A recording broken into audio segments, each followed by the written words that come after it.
and welcome to the Week 8 edition of the Monster Pod here on Lineups. Matt Brown and Noops Christensen coming to you again. Free game previews for every single game here in the week. All the bets in our accounts, all the leans we got, and all the games we absolutely hate, we will let you know. So if you haven't done so already, hit that subscribe button down below. Absolutely free and will be all season long. Noops, we do not have an early game, no international game this week. So normal kickoff time between the Jets and the Bengals.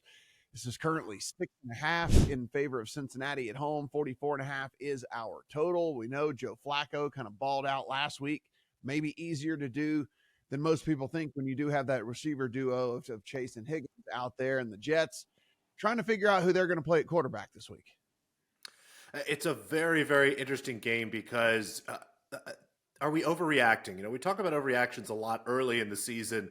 Once you get to the middle of the NFL season, you don't hear as much conversation about this. But, I mean, we just watched Joe Flacco play as good as a game as he's played in years. And like you said, and kind of what we thought coming in, how good does he have to be when you've got T. Higgins, when you've got Jamar Chase? You can just sort of air the ball out to those guys. And I don't know, maybe everyone else listened to Mike Tomlin, who apparently has nightmares about Joe Flacco. Apparently Joe Flacco is what just keeps Mike Tomlin up at night and just is the scariest thing in the world for him. But am I ready really to trust this Bengals team? Am I ready, to lay 6.5 points in a market where, I mean, I don't know about you, Matt, sharps all week have been betting the Jets here, taking the 7, taking the 7.5 every time they have a chance. It's sitting at 6.5 right now.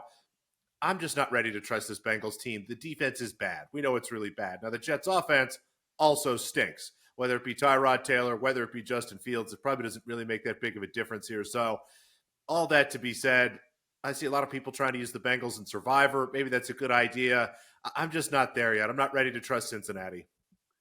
Yeah, it's, the injury report. I kind of wanted to get there with the Jets, but 2 DNPs for Sauce Gardner. Now, we're recording this, guys, before the final injury report comes out. So be sure and take a look at the final injury reports when they hit. But, 2 DNPs in a row for Sauce Gardner, 2 DNPs in a row for Cam Jones, 2 DNPs in a row for Garrett Wilson. Mason Taylor, who we like all of a sudden DNP'd on Thursday with a quad injury. Like, it's just a brutal injury report here for this Jets team. And then on the fact that they're having to wait to let us know whether they're going to start Tyrod Taylor or not, because he is also injured with something going on with his knee, was just too much for me. So can't get there with the Jets, who still a bad team, and it's a bad team that's all beat up too. So just not for me here in this one. Depending on where this spread goes, if it gets on the other side of 7 again, maybe I'll take a piece of the Jets. If this thing happens to fall because any of those guys get ruled in, if it gets under 6, it might be a look for Cincinnati for me. So all this dependent on where this thing thing finally ends up for us when all the injury news is settled. San Francisco 49ers on the road at the Houston Texans. This is out to 2.5 now in favor of the Texans. 41.5 is our total. Noops, maybe you can tell me why this thing continues to move in favor of the Texans when Nico Collins and Christian Kirk have both not practiced at all this week. Does not look like they're going to be able to play for this Houston Texans team that has an atrocious offense as it is anyway. And now you're down your best receiver, offensive line issues out the wazoo. And on top of that, you look at the game last week, and sure, you look at the box score, and if you didn't watch the game, you say, oh, well, they scored 19 points on Seattle. Seattle's defense is good. They had a strip sack in the end zone for a touchdown, and then they had another turnover, which created a short field goal. So 10 of the 19 points came via the defense. So I don't know, man. I have a worse number. I played San Francisco at 1.5. I played them on the money line as well, which is worse than what we're getting at the number right now. So I have the worst of it with San Francisco, but I'm going to go that direction. Yeah, Matt, maybe you hit the nail on the head. Maybe the market looks at this and says, who cares what the Houston Texans offense looks like? It's bad with Nico Collins. It's bad with Christian Kirk. It's still going to be bad without them. We have to rely on the defense in what is a must win game for this Texans team. They are basically right on the line of kind of falling into oblivion here this season. If they don't win this game, it's pretty much done. There's nothing they can do to catch the Colts in the division. They're way too far back in terms of wild card in the AFC at this point, probably.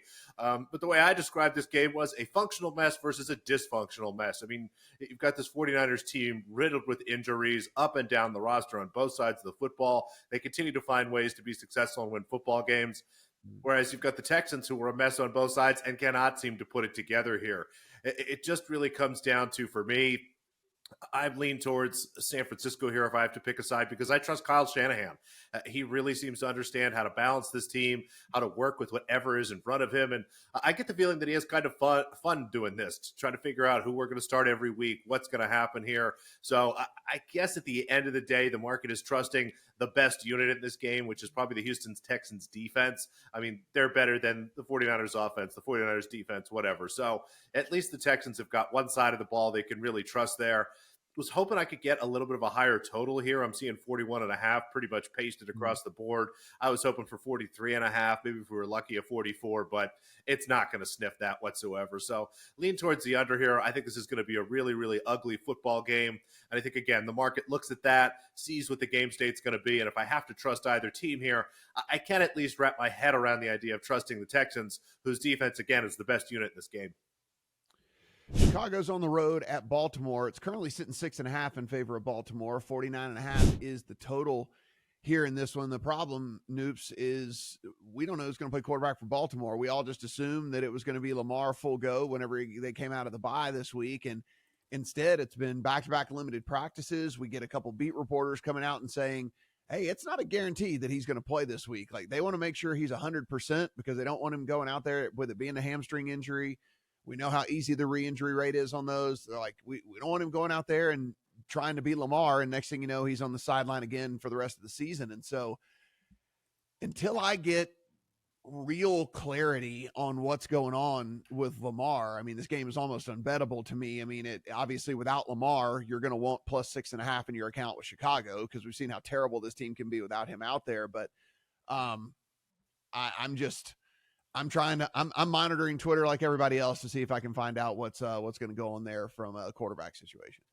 Yeah, hamstrings are one of the trickiest injuries in any sport. It's one of those things where it's not really healthy until it's super healthy, and you don't really know how bad it is until you get out there and you start running around. So if there is any sort of questions about Lamar Jackson's hamstring, you would expect the Ravens to not want to play him. That said, they've got to start winning football games. They're running out of time here. There is just not much runway left for them to get back into playoff contention here. Now, with the line at 6.5, this is the market telling me they assume Lamar Jackson is in for the most part. I think if he's officially announced in, maybe this gets to 7.5, somewhere around there. But I don't think it's going to move too much further in the Ravens' favor. And it makes sense to me. We're looking at a Bears team that, yes, they've won 4 games in a row, but those games are against the Cowboys, the Raiders, the Commanders, and the Saints. That's not terribly impressive, especially when you consider 2 of those wins were by 1 point at the end of the game. So I'm not ready to tell you that the Bears are going to be really good. Their defense is average at best here at this point. So if Lamar Jackson can play, I think the Ravens should be able to score points here and move the ball. I'm concerned about Baltimore's defense. That is really what has struggled this season. We've already seen them make a couple trades to try to get some more guys in there, change things around a bit. I think coming off a bye week, hopefully Harbaugh and the staff there have found a way to get a game plan in place for what I think is actually more of a limited Bears offense than we realize at this point. So I'm just waiting. If Lamar Jackson's in and this stays at 6.5, 7, I'm absolutely going to play the Ravens here. If it gets to 7.5, 8, we'll be a little bit maybe more hesitant to play the Ravens, but I think this is just an awesome spot to back Baltimore to start their bounce back. Yeah, I am. I've heard a little bit of rumblings out there about Baltimore and Survivor. I would caution against that. I would make sure. Yes. I mean, again, like you said, Lamar is probably going to try to do whatever he can do to get out there. One, there's a chance he doesn't play. They actually do the whole, hey, he's a true game time decision thing. They might actually do that. Hey, we need to see what he looks like in warm-ups before we make that decision. Also on the second, like the part 2 of this is just, I'd want to see it with my own eyes before I decided to put my Survivor life on Baltimore. I mean, yes. Look, Lamar obviously is Lamar, but if he's out there playing compromised, is he still Lamar? Is he actually Lamar? Right. I mean, that's one of the things and you mentioned the defense from Baltimore. I mean, it's been horrific. I mean, they do have a bye week to try and figure things out and get things back on track. But, I mean, if they play like they have played all season long, Chicago will move the ball on them. Like Chicago will score points on this defense. But again, coming out of a bye, there's always that X factor of the coaches are really smart. They get all the film. They have AI now, just like we do. They got all the things that they can do to try to figure out, what's been working, what hasn't. And for Baltimore, there's a lot more in the hasn't portion of that than there in the has part of it. So I would caution against Baltimore. I think you're buying in maybe at the worst possible time on them, where it seems like they can only get better. They can't be worse, right? I mean, the defense can't play worse. They can't be worse than Lamar getting healthier, the further removed he is from this injury and all of that. So that's kind of my 2 cents there on the survivor angle. Yeah, I'm definitely not going to be using Baltimore for survivor. As I've said on the show for several weeks and continue to believe, people just get too cute sometimes, and I think this is a good spot for it. Honestly, Matt, I wonder if based on the conversation we just had, should we be betting the over? I think we both just explained a game where there's going to be a lot of points, so I hadn't considered that yet, but might look at an over. Yeah, definitely. If Lamar's in, that could be a look for me for sure. If not, I think it's a dead under game. The Baltimore offense has been horrific also whenever there's been any of the backups in there. Miami on the road at Atlanta, as Atlanta will be kicking off here probably on the other side of a touchdown. We were talking 7.5 for the Falcons at home here over the Dolphins. 44.5 is our total. Noops, we know everybody thought McDaniel was going to be gone. He's not. He is still there in Miami. Is Tua going to be the quarterback of the future? At least for now. Jalen Waddle pops up on the injury report. Darren Waller goes on IR. People skipping team meetings and this, that, and the other, and yada, yada, yada. I mean, seems like Miami is quite the dumpster fire right now. It's amazing to me that Mike McDaniel still has a job. I mean, I'm enjoying it. I mean, I thought that was a given. I thought I was waking up Monday, he was done. It just seems so obvious. I'm enjoying it. The bad sunglasses, the really depressing press conferences. Maybe it's just a bit at this point. I'm not really sure. Maybe Miami is finding new ways to tank and try to get themselves some decent draft picks here, but this is just a mess of a game. And I think the Falcons are the team to look at. Survivor, you need to be using the Falcons. This is it. This is the best spot for them. There's not going to be a better spot the rest of the way. Falcons will probably be in just about every teaser I have this week. I think they win this game fairly comfortably. Their defense has been spectacular, especially at home.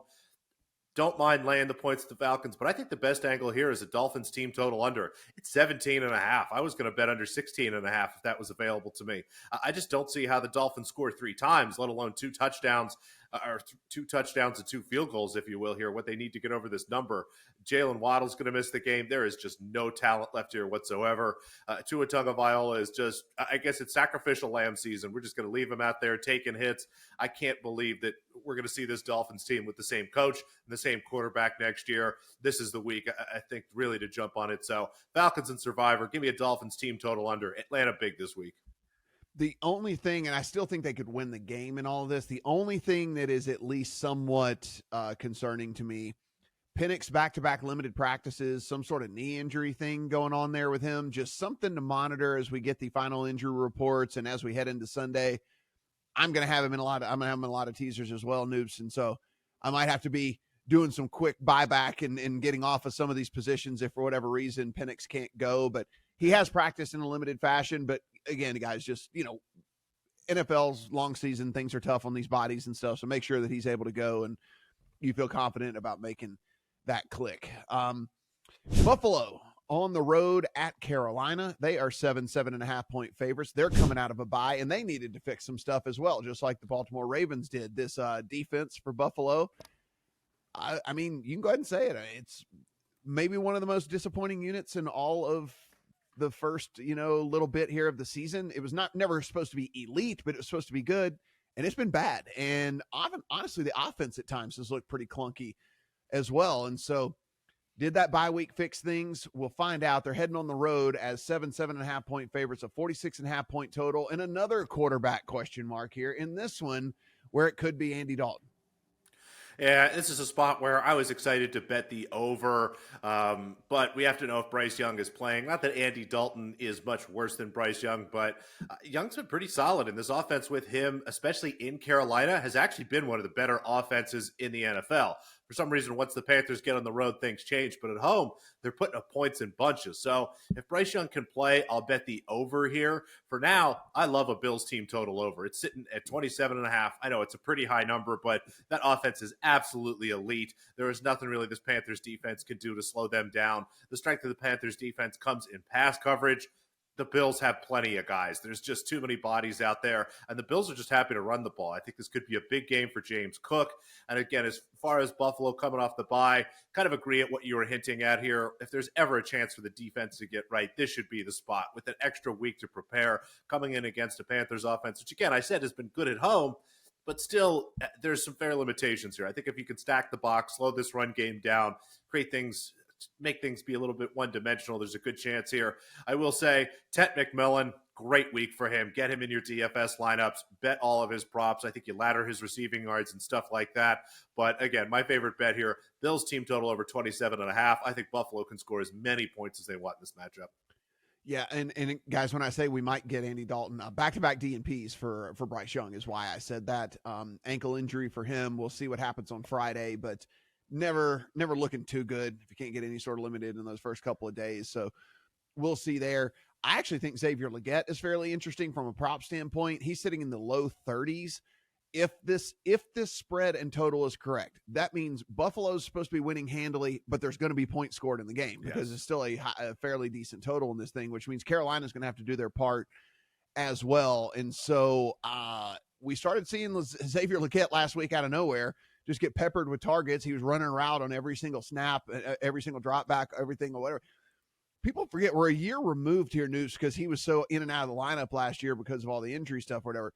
He's a first-round pick. Like, they used a first-round pick on this guy. So, I mean, it's not like they didn't like him or don't like him, whatever. It's just maybe this is the time for him to start to work back in there. And if they are going to be trailing and if there are going to be points in this like the market is indicating, then, low 30s on Xavier Legette I think is at least pretty interesting.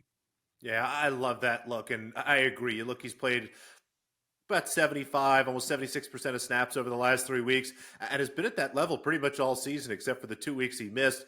Jalen Coker is back. Maybe that takes away a little bit of kind of the shine that we see if we look at, but he seems pretty clearly entrenched to me as a top 2 wide receiver on a team that, like you mentioned, is going to be throwing the ball in bunches. New York Football Giants on the road at the Philadelphia Eagles. We got another 7.5 point spread this week in favor of the Eagles at home. 44, the prevailing total, though you can find a 43.5 if you're looking to play an over in this thing. We get an Eagles offense that finally looks like the offense that we thought that this team was going to have entering the season last week. And then the Giants lose a game in historically terrible fashion. I mean, if you're a Giants fan out there, man, I don't know how you're still holding on. It's just one thing after another with this team. A 33-point fourth quarter for the Denver Broncos, for the Giants to lose, throw in a couple of missed extra points in there as well. And Noops, I don't like the whole narrative thing really ever, and I don't like to base handicaps off narratives. This is more of a conversation between you and I. I get it that they're pro athletes, but how the hell do you recover from that? Like, you go on the road as more than touchdown dogs, you're going to win the game, and then you don't. And then it's a back-to-back roadie, and you're heading to Philly in a place that's not fun to play. Like, again, I don't like the narrative stuff whenever I'm handicapping games, but damn, this feels like a bad narrative for the Giants in this thing. They gave up the most points in a quarter since 2007 when a team scored 34. Now, the record all time, I was surprised to see this, 41 points, but that was in 1945. The Green Bay Packers scored 41 points in a quarter. The Los Angeles Rams scored 41 points in a quarter, but that was in 1950. So things have changed quite a bit since then. We saw the frustration. There was tons of videos, players walking back to the locker room, Brian Burns just cursing at himself basically over and over again. Brian Daboll apparently breaking chairs in the locker room and whatnot. It just reminds me of Will Ferrell and Old School about we have to keep our composure. but we basically saw none of that. I agree. Second consecutive road game here, coming off a really tough spot. But you look at this Eagles team, played the last 2 games on the road. They're at home here, and then they go on a bye week. If there was ever sort of a look-ahead spot where you're maybe not given kind of everything you have, this could be it for Philadelphia.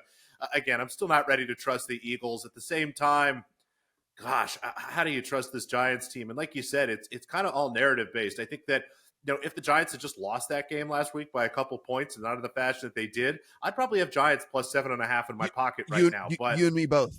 You and me both. It's just tough for me to get over that bridge. So Giants plus 7.5 really is just staring me in the face. But again, Eagles revenge spot. They were embarrassed losing to that Giants team the first time. They'll be at home. Again, the offense seems to be clicking again. The defense, not quite where we thought it would be, but the Eagles are the better team. They should win this game. I won't be teasing the Eagles, that's for sure. But I also won't be betting the Giants at a number that just looks more and more appealing the more I think about it. You mentioned the Eagles bye week, which might lend to this injury report actually sticking. And again, we'll see where everything ends up. But back-to-back DNPs for A.J. Brown, hamstring injury.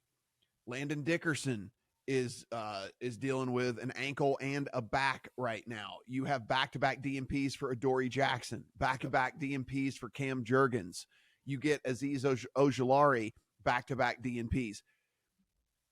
If the Eagles kind of look at this situation and say, okay, we think we can still win this game anyway, we get the bye next week, they might choose to sit a lot of these guys and see if they, get the full 2 weeks of rest with this Noops. And so that is definitely an angle with them going on bye, which is, hey, this isn't just sitting a dude out and trying to get him healthy for next week. Like we can get 2 weeks to get all these dudes back for the second half of the season for the real push here with all of that. And so they might choose to do that. And if you've got, starters on both sides, A.J. Brown being out, Adoree Jackson being out, you got couple offensive linemen that are nursing injuries as well, that does change the handicap for sure, and certainly leans us even more towards the plus 7.5 with the Giants in this thing. The offensive line injuries are really scary, especially center. I continue to believe that center is the most underrated position in the league, especially in terms of points. That is a guy who runs the whole offensive line, is calling, coverages out. It's really tough. So I agree. Keep an eye on the injury report. If things look like they're going south for the Eagles, grab that Giants 7.5 as quickly as you can. Cleveland Browns on the road at the New England Patriots, and while we do have another touchdown spread, at least this isn't an injury game that we're dealing with all kinds of stuff going on with this. It is 7 in favor of the Patriots at home over Cleveland, a 7-point spread and a 40.5-point total game here in this one. And, Noops, we've been talking about it here for a few weeks on the show. So anybody that is a regular viewer, regular listener, sorry, I know you've heard it a million times. Drake May is a baller, man. Like Drake May can play. Drake May might be playing his way into the conversation next year of one of the best quarterbacks in the league. I am so impressed by his decision-making and his progression from last year to this year. It is one of the biggest ones that I've seen in quite some time. And by the way, they did all their offseason investments on the defensive side of the ball. That's going to change this year, and he's going to get players around him on the offensive side for next year. So if you hate the Patriots and you hated the Tom Brady dynasty, who knows? Maybe they're building another one there in New England. We'll see how this all plays out. But Browns come in. It's going to be Dylan Gabriel yet again. Offense looks anemic, but this defense continues to ball out. What do you think about a touchdown here in favor of New England? Yeah, Drake May already up to 4th in terms of odds for MVP voting. That is just absolutely shocking to me. Not that, I didn't expect Drake May to be good, but not this good, and especially not this quickly. But we'll see. This is going to be the toughest test of the season for him. The Browns are by far the best defense the Patriots have played. Curious to see how that goes. If I had any faith in the Browns offense whatsoever, I would probably bet the Browns in this game. They have the ability to make these football games really ugly and clunky, but everyone knows Quinshon Judkins is the offense. Mike Vrabel knows how to coach this defense up. I think we're going to see a stacked box. We're going to see them doing everything they can to keep Judkins in front of them and force Dylan Gabriel to throw the ball. And it just doesn't seem like Gabriel can throw the ball more than 15, 20 yards down the field. He has just really been limited. And, again, not necessarily worse than Flacco, but there's just no upside there. There's no thought that Dylan Gabriel is going to come out, suddenly throw 2 to 3 touchdowns, really get this Browns team going. It's just not how this happened. So the more and more I look at this, I'm not comfortable laying that many points with the Patriots. I still think the Browns can ugly this game up, possibly keep it close. It is a spot where I may even look live, and if the Patriots can get a lead early, I'll probably just go in and bet the Patriots live at whatever that spread is. The Browns have no ability to come back whatsoever. Yeah. There is nothing in this offense that allows them to close the gap. So that's probably how I'll attack this. As far as the pregame stuff, I do think there is some correlation here. If the Browns are going to cover that 7, this total's going under. I can't conceive of any way in which we see more than 42 points in this game and the Patriots not covering 7 at the same time. If there's less than 40 points, I'm just not sure how the Patriots can stretch out far enough there. So it's a spot where I'm not playing either side, but if you like the Browns, play some Browns with the under. If you like the Patriots, play the Patriots with some over. Yeah, no, and the other thing too is we talked a little bit earlier about why we liked the Falcons as a teaser. Like, this is my partner here with them is New England. Yeah, New England's going to win this game. This is the thing that I was most impressed about too. We talk about Drake May, and everyone's heaping praise on Drake May, and he deserves it. If you go in and you just look at the last month of the season, so starting week number 4, that gives us the last 4 games, last month of the season so far. On the defensive side of the ball, the Patriots are 5th in EPA per play allowed. Like, they are inside the top 5 on the defensive side as well. And so not only is that offense under Drake May really rolling and all that, but the defense is actually picking it up for them too. And so, as you just mentioned, as good as the Browns defense is, how in the hell does this offense do anything? I mean, they're bad against any defense, and now you're getting a defense that's actually playing at a really good level. Over the last month, a fairly decent sample size considering what we have for the NFL season. And so I would be shocked. By the way, if you had the Patriots and Survivor as well, I've already burned them. I can't use them. Yeah. I'm fine with it, though. I do believe there's future value in this Patriots team now, as well as they're playing, as good as they're playing. Like, I'm okay with you saving them and under the rationale that you would use them down the line. Cause I think they're only going to get better. Their schedule is very easy the rest of the way out. They still have to play the Jets twice. There's 2 good weeks to use them. It's all the way till week 18. If you happen to make it that far in your Survivor contest, you probably already won, but they've got a game against the Dolphins there. You look at this, the Giants, I think, again, that's a solid game for them. At Cincinnati, that should be a game where they should be able to win. So I agree. There's a couple more spots where you could use the Patriots, but if for some reason you don't want to use Atlanta, which you should just use Atlanta, Patriots are probably the second best choice.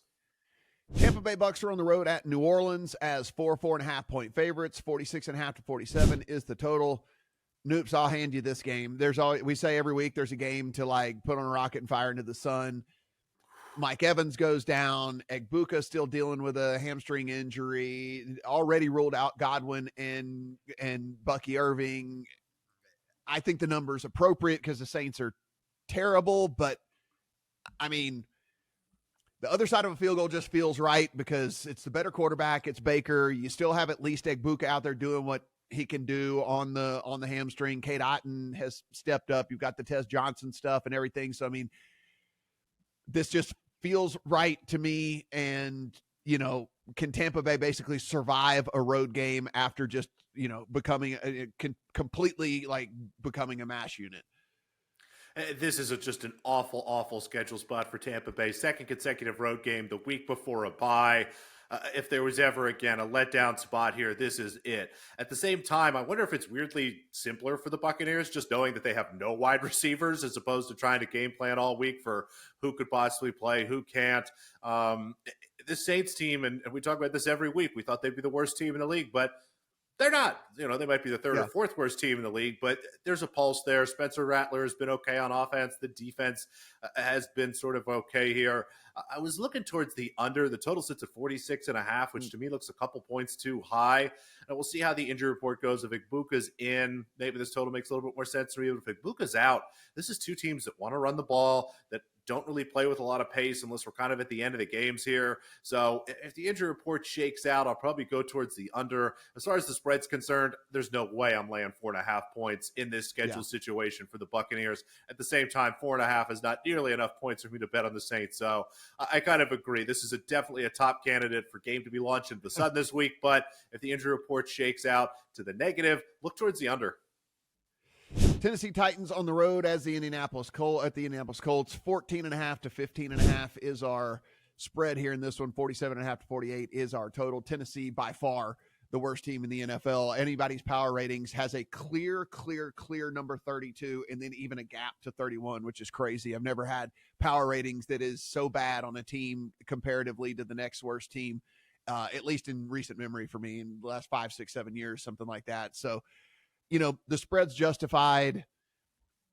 We've had a few games like this season. Y'all know my take on this. It's just not my style to bet these things. You could be winning by 3 touchdowns in the fourth quarter and still be sweating whether you're going to cover or not. And that's just not how I like to bet. I just don't really like to be sweating when my team is kicking ass and I'm still sweating whether they're going to cover or not. It's just not really my style of game. They should be 2 touchdown favorites. Tennessee's has no talent to go along with the fact that they don't have a coach and all the other stuff. So, by the way, Colts, you probably use the Colts somewhere along the way to get this far in Survivor. But if you do have the Colts left, this is your slam dunk play of the week. Obviously, I don't have them available. They got me here, so I don't have them as a choice. But, if you were one of the people that danced through the raindrops and got here and still have the Colts, well, here you go. Here's your free pass. And from a strategy standpoint, even though they might be the most popular play this week, I don't think it's bad to play them because so few people in the pool actually have them as an option. Yeah. So even if they're 30% used, they're probably only available to 35% of the pool as it is anyway. 70% of the pool is going to have to be looking elsewhere. So again, that's just kind of my 2 cents. More of a Survivor type look for me on this one than it is anything else.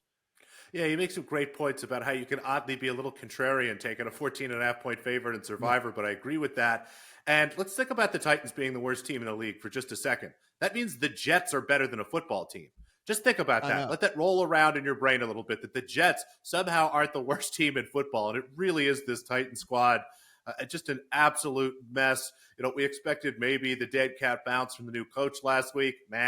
Not happening here. I just feel really bad for Cam Ward, someone who at moments seems to have every physical tool possible, but may be subject to, what we've heard a lot about, especially Tom Brady talking about how lucky he was to have a coach to teach him how to play. If Cam Ward can't find somebody to teach him how to play, it might just be a rough career for him. It's a shame for someone who seems to have all the tools here. Hopefully the Titans can find him a decent coach during the offseason.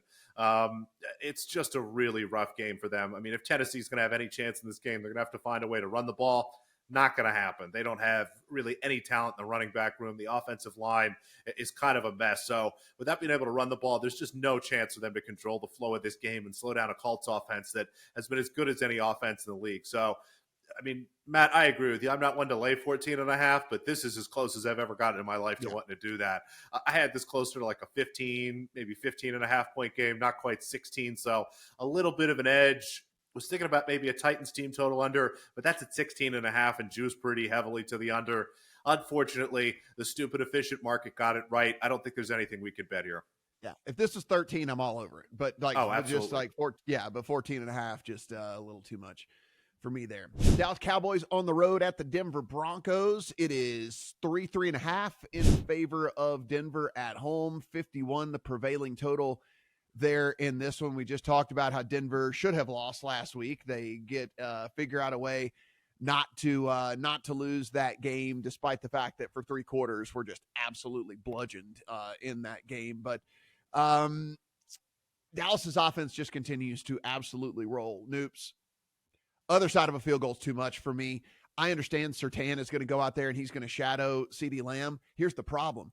Dallas also has George Pickens and Jake Ferguson, and their run game weirdly has worked so far and all of this stuff. And I get it. Denver's defense is good, but a lot of that has to do with the fact that Surtain does what he does. And then it's so easy because most teams don't have 2 superstars at wide receiver. And so it's you shut down the one, and then it's if everything has to run through the ancillary dudes, then it just doesn't work. But That's not the case with Dallas. Whenever CD was out, we saw Pickens is fine stepping in to that number one role. And I think Pickens probably is kind of more of a 1B if he plays to his potential and all of that. So other side of a field goal is too much for me, man. Denver's offense is sucks. I mean, I understand Dallas's defense is not great.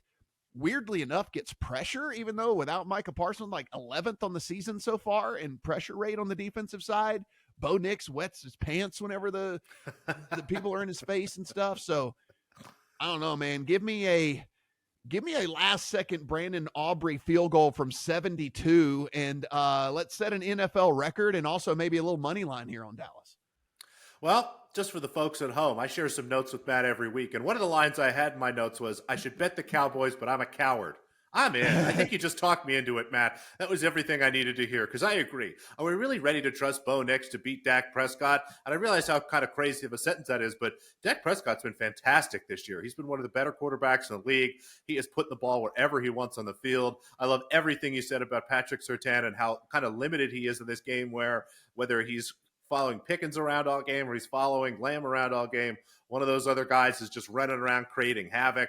Jake Ferguson should be able to do whatever he wants in the middle of the field. And as good as the Broncos defense has been, the offense has been just as bad. So it's kind of one of those things where we're looking at an elite offense against an elite defense, but a mediocre offense against actually a pretty decent defense on the other side of the ball. So you talked me into it. Give me the Cowboys plus 3.5. There we this go. Absolutely should be less than that.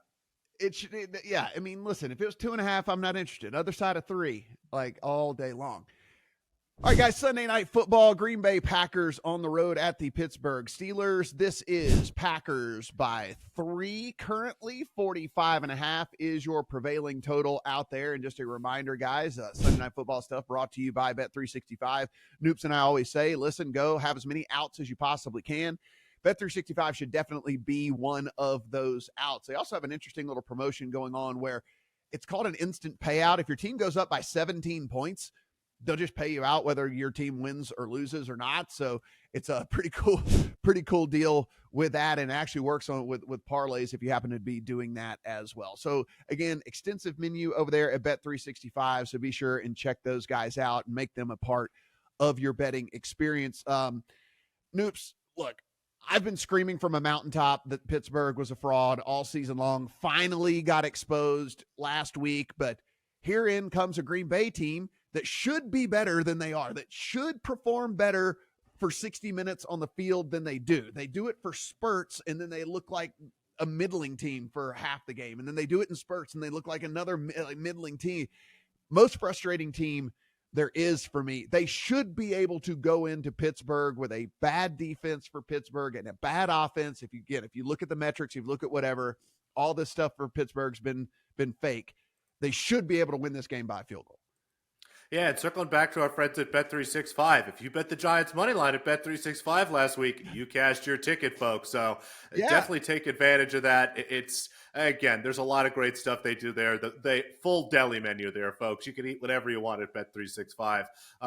As far as this game goes, I can't believe I'm saying this, but I think I'm going to bet the Steelers. And in fact, I have already bet the Steelers. I don't know why I would even say it that way. Maybe I don't want to admit that on a recorded public show, but I don't understand why the Packers are favored in this game. I mean, if this was something where it was Packers minus 1.5, something like that, I could sort of wrap my head around that. But this Green Bay team has really only played 2 good football teams, and that's if you assume the Dallas Cowboys are good. They beat Detroit by 14 points in week 1, beat a Washington Commanders team that looks worse every single week, lose to the Cleveland Browns, tie with the Cowboys, only beat the Bengals by 9, and had to gut out a last-second win against Jacoby Brissett and the Arizona Cardinals last week.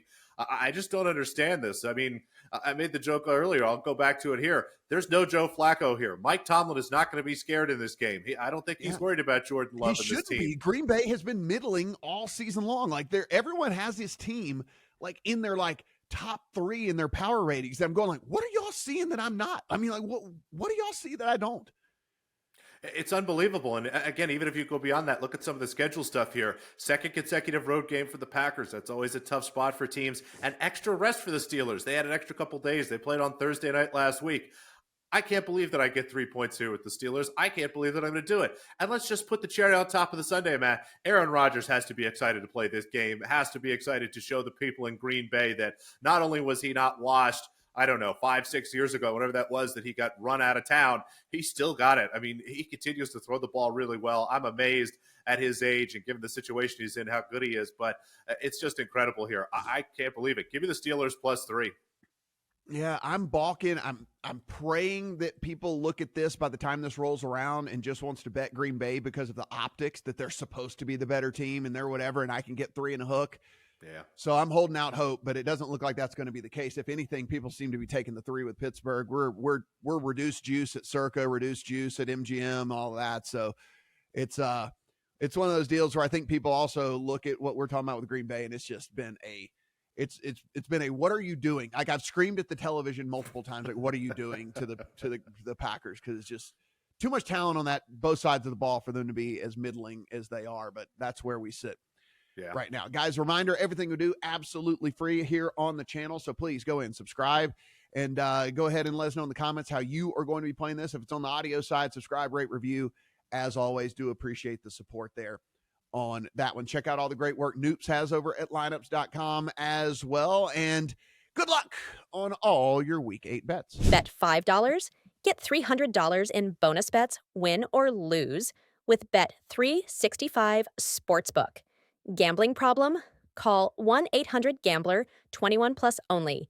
T&Cs apply. In app only.